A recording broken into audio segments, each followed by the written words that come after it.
Fala meu pessoal, tudo bem com vocês? Estamos com mais um conteúdo, mais um.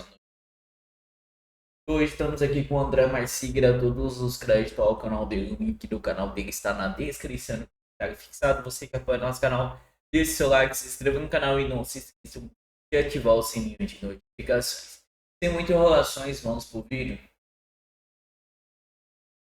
Lula tentou blindar Lulinha, mas a Polícia Federal descobriu e frustrou o plano. O Lula está em desespero para blindar o Lulinha e a Polícia Federal já mapeou cada passo do Lula para fazer isso dentro do Palácio do Planalto. A Polícia Federal está 2 passos à frente dos passos que o próprio Lula tem dado. Quem revela isso é a coluna Radar da Veja, que disse ontem que o presidente está preocupado e assustado e que cada articulação que ele faz para proteger o filho já foi catalogada pela Polícia Federal. Eu vou te mostrar agora por que a Polícia Federal está sempre a 2 passos na frente do Lula e por que isso vai fazer barulho nos próximos dias. Eu sou André Marsilha, advogado constitucionalista, comentarista jurídico, e peço que antes de qualquer coisa você se inscreva aqui no nosso canal e deixe o like nesse vídeo. O fato é o seguinte: a Polícia Federal, como eu já mencionei, mapeou cada movimento do Lula para blindar o filho.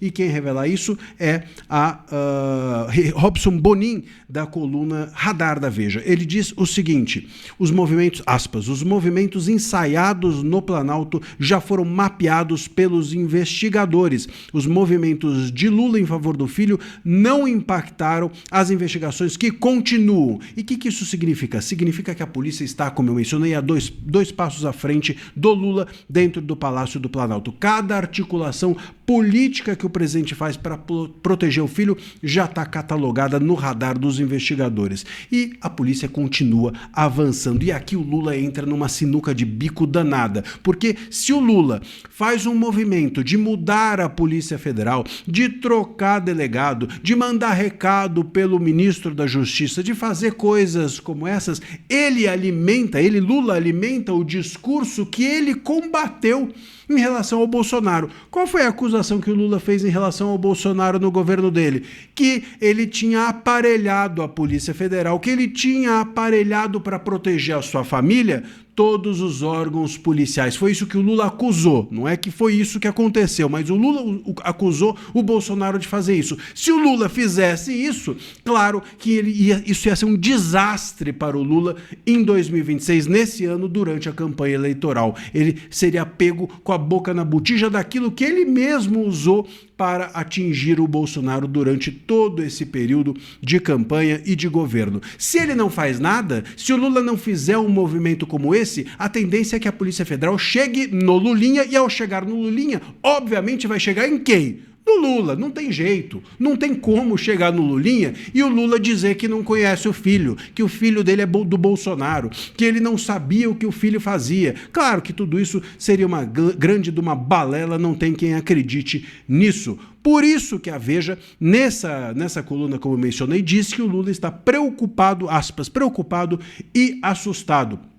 Ele sentou na cadeira de presidente da República, mas a investigação que está em curso sobre o filho dele, o escândalo do INSS, está chegando cada vez mais próximo dele. E isso não tem saída fácil para o Lula. A tendência é que, inclusive, piore nos próximos dias. E aqui a coisa fica interessante porque a própria matéria da Veja escreve, aspas, a caçada do STF contra corruptos na cúpula do poder avança. Só que não é a caçada do STF. Óbvio que o STF não tem interesse nenhum nisso. O STF é parceiro do Lula. A caçada aqui é do André Mendonça. E o André Mendonça a gente sabe muito bem que não é parceiro do Lula, não é parça do Lula, não está do lado do Lula e não vai recuar porque o Lula possa ou não perder a campanha eleitoral ou porque o filho do Lula pode ser atingido e com isso o próprio Lula ter algum prejuízo eleitoral. O André Mendonça a gente sabe muito bem que não está nem aí para isso. E a caçada do André Mendonça contra o Lulinha, por conta do escândalo do INSS,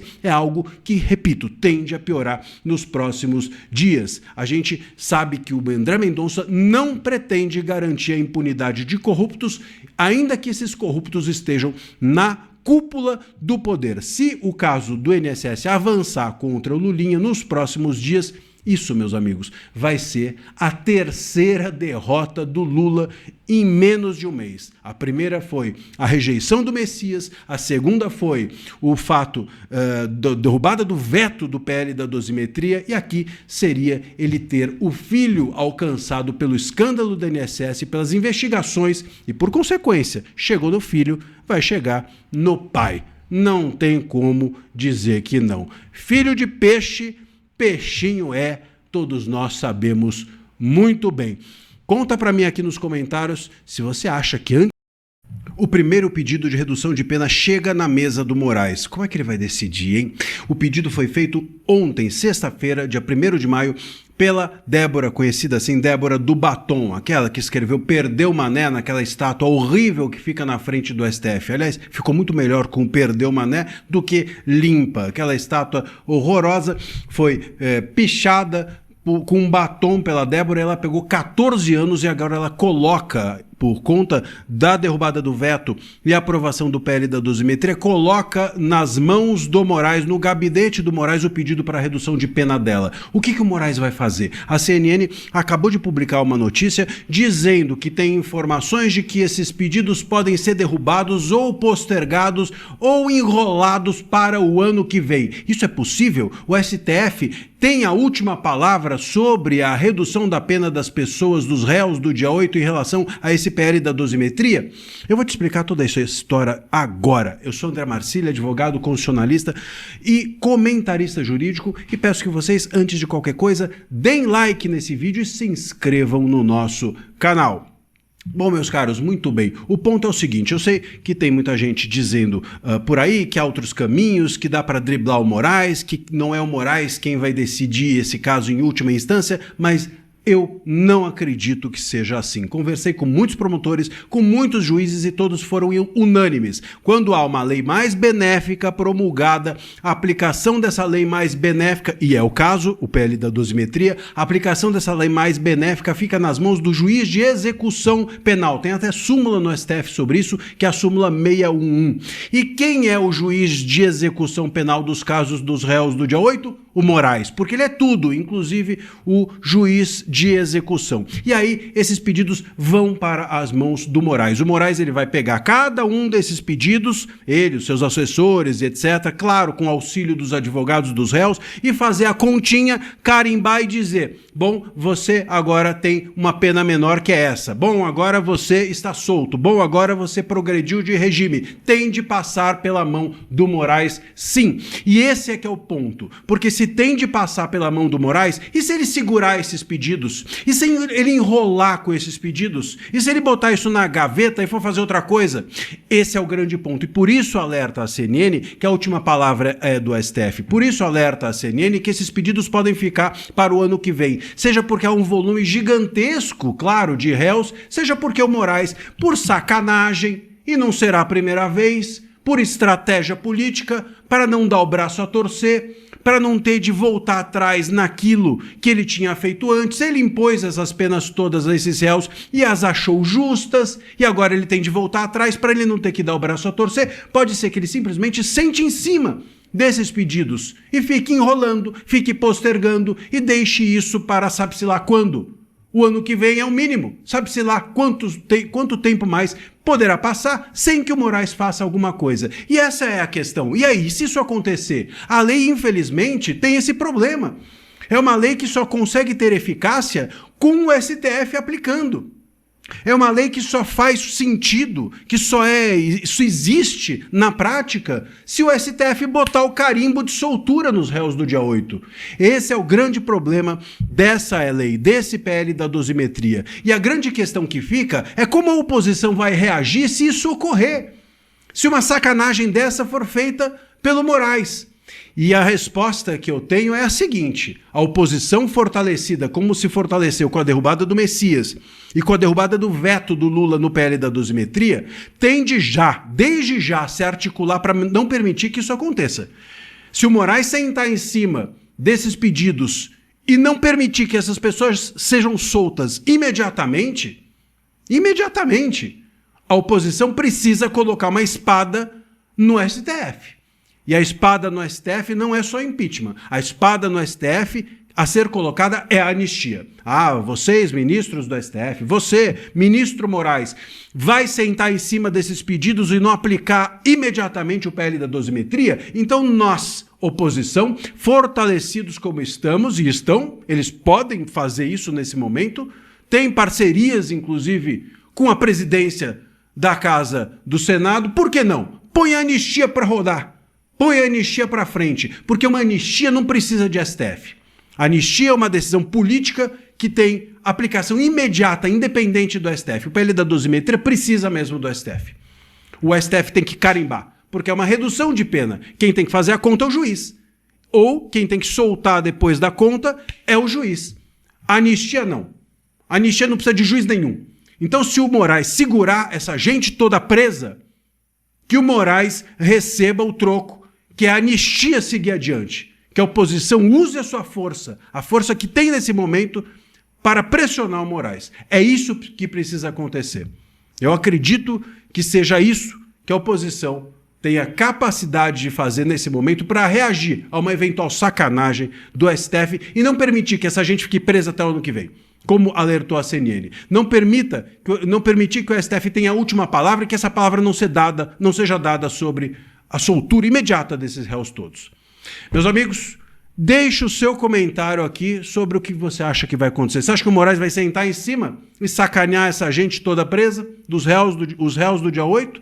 Você acha que a oposição teria condições ou está pensando em levar a anistia caso isso aconteça? Deixe o seu comentário que eu quero ler. É isso. Eu vou ficar atento a esse caso e volto.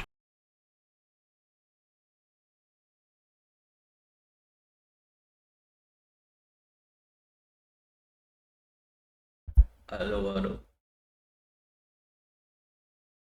Estamos aqui na Conexão Política. Marina ataca a anistia e defende penas maiores para condenados do 8 de janeiro. Ex-ministra fez discurso no 1º de maio em São Paulo, no dia após o Congresso derrubar o veto de Lula ao PL da dosimetria.